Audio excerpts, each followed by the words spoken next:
Making a video for all of you so that you can find out how to do the skimming.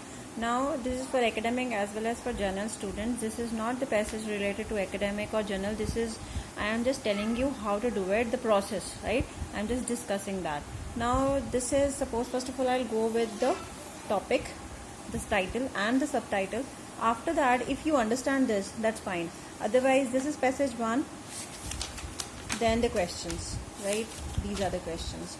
Then I'll go to passage 2. These are the headings. In the passage where you have the headings, you will leave that paragraph. Then passage 3 and then the questions. Now what will you do is, you will go to the first passage first of all, because that is the easiest one. I'll go there. And how to do skimming, मैं सिर्फ यही बता रही हूँ कि skimming कैसे करते हैं.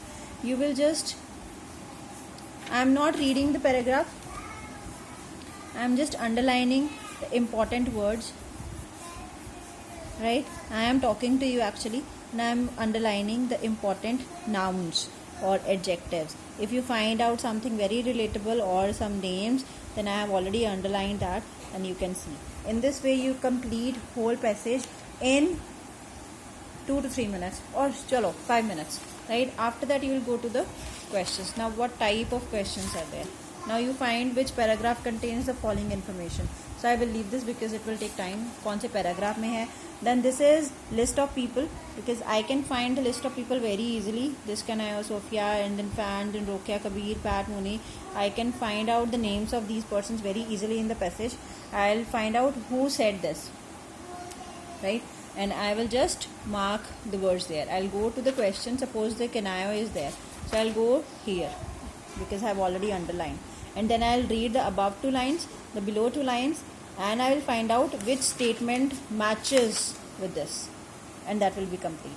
In this type of question, which 2 problems are mentioned, so which affect the farmers, problems and developing countries. These kind of keywords I will match with the paragraph, and I will read the above 2 lines or below 2 lines. I'll see lack of demand or lack of irrigation, or they are not unable, the effects, or they are having to sell their goods. So I will just look for these words first and then the whole line, right? Is it lack of demand or lack of irrigation? Because that is why they are giving you the statements which are confusable, right?